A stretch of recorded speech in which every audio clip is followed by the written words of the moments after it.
Bitwit's coverage of Computex 2018 is brought to you by Fantex, Vertigear, Enermax, Be Quiet, and CableMod. You can learn more about their products in the links below. What's going on, guys? Kyle with Bitwit here. We are at the Fantex booth now here at Computex 2018. They just showed me a brand new flagship case that is going to be hard to beat. This is one of the first suites that I've come to here at Computex, and it's already off to a great start. This is the Evolv X, and it's going to retail for $199 MSRP, that's US dollars, launching in August. This is a very worthy successor to the hugely popular Evolv E-ATX, which was one of my favorite cases. It still is till this day, and I really love that they've preserved the design language here. It looks very similar to the original, but there have been some great improvements here. For starters, there's a ton more airflow, which the original admittedly suffered from a little bit. But here we've got these huge gaps here for 3 times more intake at the front. There's also tons of ventilation at the top for 5 times more exhaust. So this is like that alone is just pretty amazing. The fact that they've been able to preserve the look as well. The front I/O has been improved. We've got 2 USB 3, USB 3.1, Gen 2 Type C, mic and headphone jacks, and 2 RGB buttons. We've got addressable RGB at the front now. So one is your mode, and then you've got another one for different colors and stuff. So very nice there. Kind of folds down to preserve a very clean look at the front there. The front panel pops off just the same as the last one, like so. No wires, just some gold contacts, cable-free, toolless removal. And then you've also got a removable dust filter that's also toolless with a magnet. Radiator support is through the roof on this thing. You basically get up to 360 or 420 at the front and 360 or 280 at the top. And you can actually mount 2 360s simultaneously, which you could not do in the last case. So this is already shaping up to be an enthusiast water cooler's dream case. There's also a drain port right here. You can actually install, making the installation of your drain port that much simpler and convenient to use. Right here at the front bottom. That's actually a really nice addition. Additionally, you've got 2 screws here that you could use to secure down the side panel, which is now on hinges. So you don't have to use these 2 holes if you don't want to. If you just want convenient access and you want to be able to slide the side panel out like that, you can. But if you're concerned about it moving around or accidentally opening when you're moving it around or in shipping, you can use those 2 screws right there to mount it securely. And that goes for the other side panel as well. Power buttons on the top. Let's take a look at the top really quick. You've got 2 thumb screws at the back. And once those are removed, they are captive. You can slide the the top panel back and remove. A very nice removable radiator bracket with 2 thumb screws. It's super simple to install. There's actually some tabs here just so that it reduces the number of screws you have to remove. And there's also cable ties here, which is really nice, these little hooks, so that you can just sort of streamline your cable management if you're installing radiators. There's also a fill port. Just like they have a drain port down below, they have a fill port at the top just to make your custom water cooling experience that much more simplified and streamlined. There's also this plate cover. They include one of them that you can put pretty much anywhere at the top here, just so that you can close off and remove or eliminate any sort of circulation that might be happening unnecessarily if you should be mounting a radiator up here.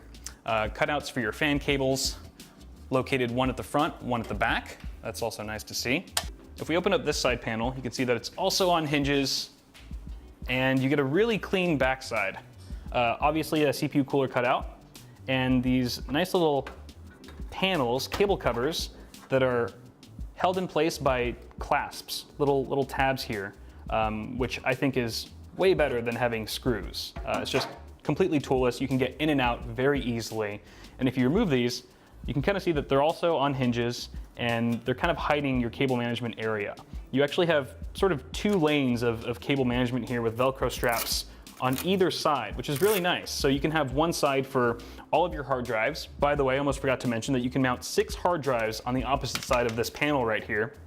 They all kind of get mounted horizontally. And so you can have plenty of cable routing for that. And then in the other lane, so to speak, you have more room for your ATX power cables and things like that. Additionally, you'll notice that there are no cable grommets. However, they've kind of solved that issue by having these cable plates that are held in place by these thumb screws, which I accidentally just removed completely. But if you just loosen it, you can sort of slide them over to the right or the left, depending on which way you're facing, and completely cover up any sort of eyesore when you're doing cable management. It's actually a really cool solution that I have not seen before in a case, but I can't wait to test it out myself. There's also little hooks for, you know, additional, just for making cable management all that much easier, where these tabs are holding up the SSD cover plates, as they're called. Speaking of SSDs, you can mount up to 9 of them back here. It does include some trays, so you can mount 3 SSDs here. You can mount 3 SSDs on the back of this plate or 3 more on the back of that plate, which is just incredible. This is a very versatile case. So you could buy this case not even knowing what you're going to use it for, and then when you finally figure it out, chances are you can probably make it happen no problem. The other thing I want to mention is that there is a hard drive cage down here. It's not visible right now because it's not installed, but that can house up to 4 additional hard drives, meaning you could fit 10 3.5-inch drives in this case, which is insane. I'm going to close these up, or no, actually before I do that, there is a pre-installed GPU bracket that basically eliminates GPU sag. And the way that this works, it actually mounts to the back side right here. Actually, I guess it would be facing this way once you remove the thumb screws. And essentially, the expansion slots of your GPU will slot into these cutouts, and then you can basically mount this down. You actually push it down to sort of create a seesaw effect where your GPU on the other side is forced to sort of pop up. And that essentially eliminates your sag. And they've demonstrated this to me here at the suite earlier, and it works flawlessly. And the nice thing is that it's invisible. It's completely behind the motherboard tray, so you don't even notice that it's there. But your GPUs are looking perfect. The other thing that I forgot to mention that's very important is that there's now sort of a sealant on both of the side panels, so that, again, you're just preserving that amount of airflow. You're reducing the amount of air leakage, and it also minimizes noise as well. So that completely closes off the side panels once you get them shut. But we're not done yet. There is still more to discover about this case. You know how Fantex is always stepping up their game with innovation. Well, check this out. If you get kind of low, you can see that there's a whole second system mounted to the roof of the case upside down with an optional bracket that you can buy if you want to make this into a dual system chassis. Obviously it's mini E-ATX, but look, like they're still able to get a 120mm AIO installed onto this little system. And with a GPU bracket, a vertical GPU riser card that's also sold separately, you could even have a discrete graphics card connected to that second system. They've got 3 video cards in here right now and 2 systems. I can't really, hasn't really hit me yet, but this is pretty awesome. You'll also notice that there's addressable RGB lighting right here on the power supply shroud, and it looks really clean and just seamless. You don't see individual LED hotspots like you do on a lot of cases these days, simply because they've used more LEDs, so the resolution of this lighting is just phenomenal. Look at this case. So this is kind of just showcasing what's possible as far as custom water cooling. A beautiful loop that's set up in-house by the Fantex team. They've got 2 graphics cards in there that are being held up by that built-in GPU bracket that I just showed you earlier, and they look perfectly straight to me.